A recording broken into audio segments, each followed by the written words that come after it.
President Trump and French President Emmanuel Macron are on the beaches of Normandy this morning to commemorate D-Day. 75 years ago today, more than 100,000 Allied troops carried out the largest seaborne assault in military history. They helped push Nazi forces out of France and change the course for World War II. President Trump will deliver a speech while touring the beaches and an American military cemetery as well. Macron and President Trump will have bilateral talks later this morning before a working lunch. And 75 years ago today, a North Fort Myers man was overseas waiting to go to war on Utah Beach. Now in his mid-90s, I sat down with him a couple of days ago to talk about the men he fought with, the people he helped liberate, and the mission that changed the course of world history. The pictures and stories inside this book are lessons that Robert Shelto hopes Americans never forget. War is just terrible. I wouldn't wish that on anyone. At 94 years old, Robert remembers with remarkable clarity what he felt as a 19-year-old on D-Day. Everything was aimed at the war. Everybody knew what was at stake. Yes, yeah. And they were all working for the war effort.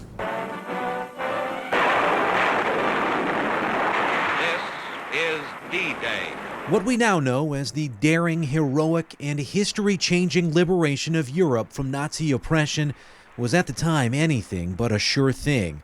Robert graduated high school from a small town in Indiana exactly 1 year earlier, and from England he watched young men his age leave for a brutal fate on the beaches of France. He remembers feeling not fear, but a sense of adventure. I was excited along with everyone else, and everyone was anxious to get involved. Robert got his call along with other reinforcements a few weeks later. Sergeant Shelto worked security for engineers.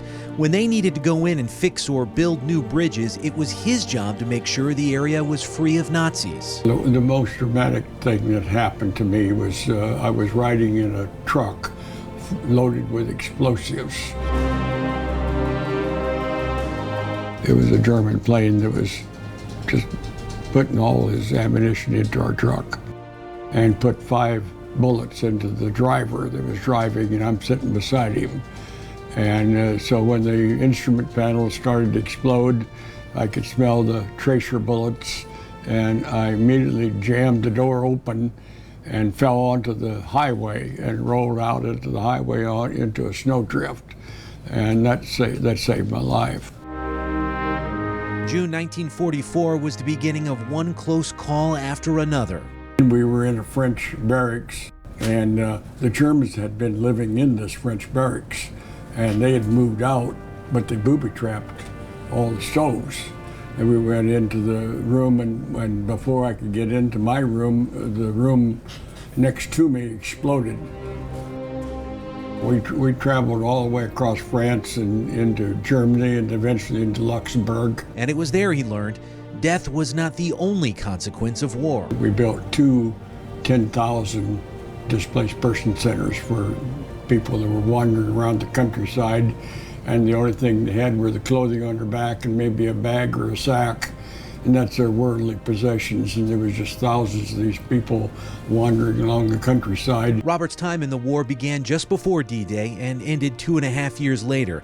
When he got home, he wrote this book about his service so his family would know the role he and his brothers played in saving the world. It was a dramatic moment in history, and all the world was focused on that one event, the invasion of Europe. It was just our duty to go. We were willing to do this.